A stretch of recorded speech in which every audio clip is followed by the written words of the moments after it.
the middle of every belief. This is because beliefs are not objective truths, they are mental filters from which we view the world.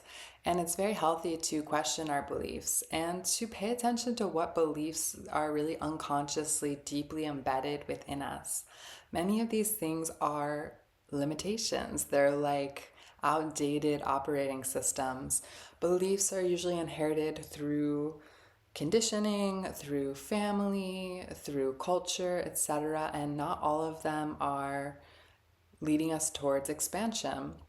So, today we're going to talk about how to identify where you harbor limiting beliefs, the real purpose behind them. They are to keep us safe, and then how to rewire them so they don't keep us small, where we could really be thriving and expanding in our life.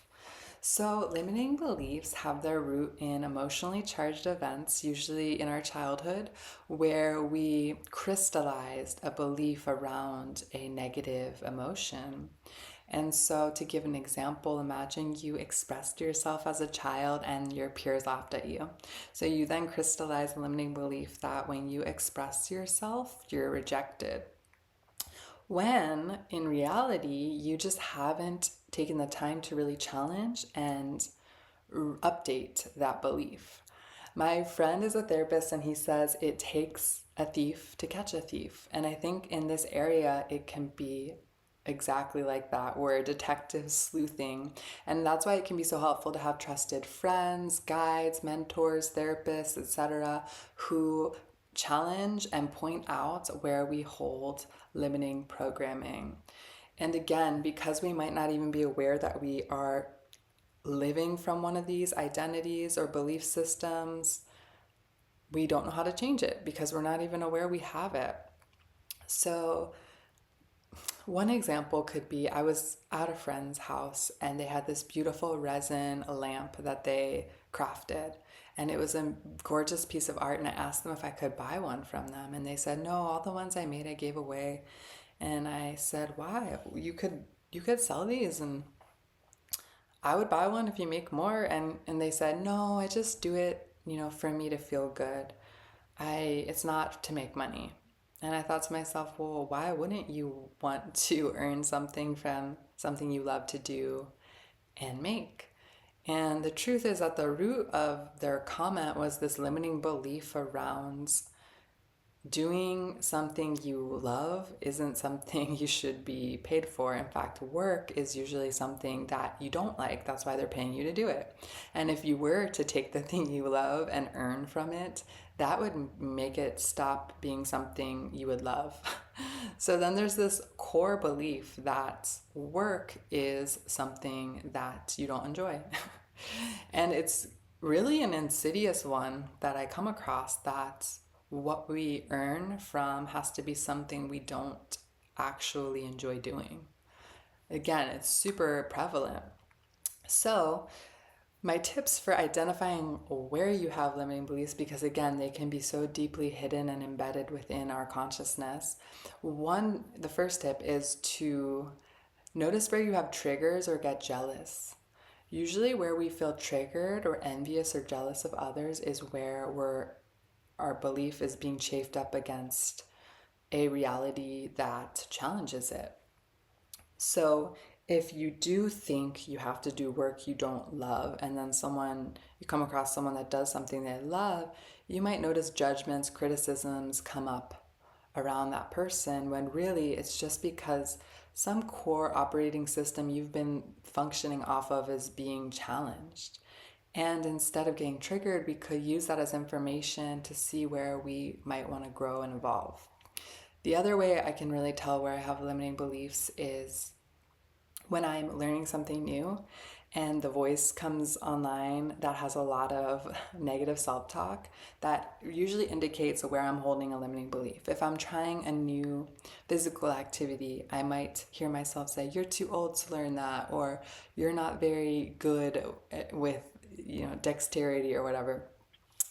And it's like all the limiting beliefs boil to the surface in that moment.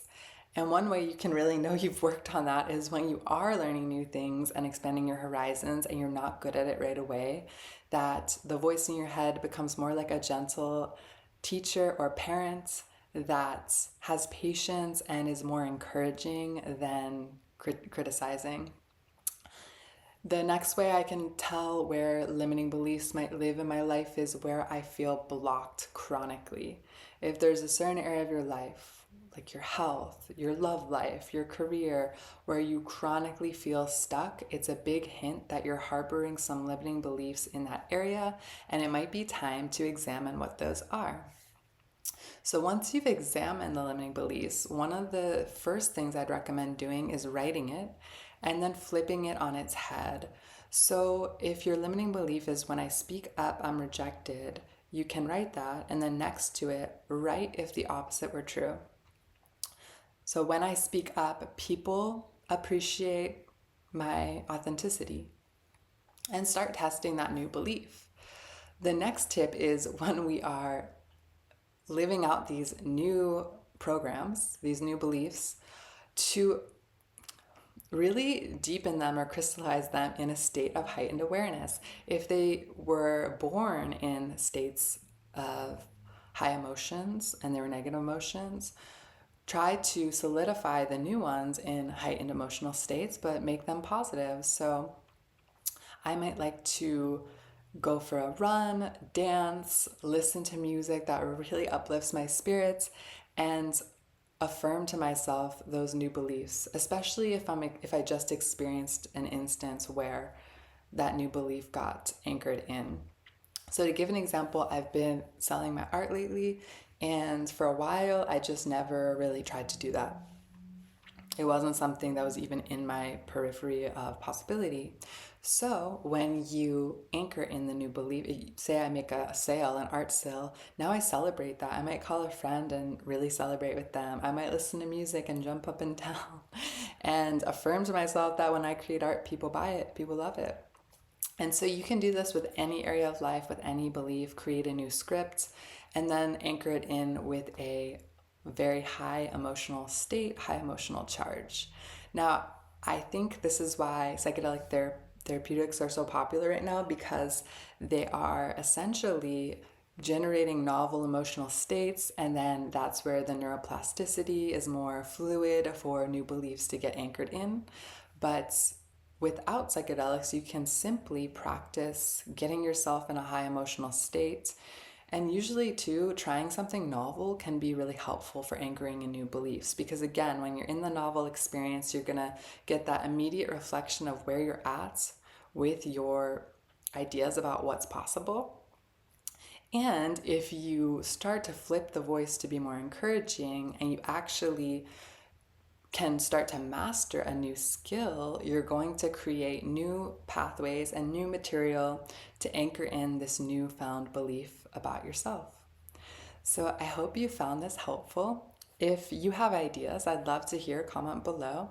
And if you're interested in a session, I work with people specifically around overcoming blockages and really stepping into their gifts more fully, whether it's in the area of their career, in their relationships, or any other area of life. I help people live from more expansion and less resistance. And I use the map of astrology, which is a very holistic tool we have to help identify where some of these blockages might lie in their life, and then the gifts that they have that will help them naturally overcome them. So if you'd like to work with me, the link is in the description, and I'll see you in the next video.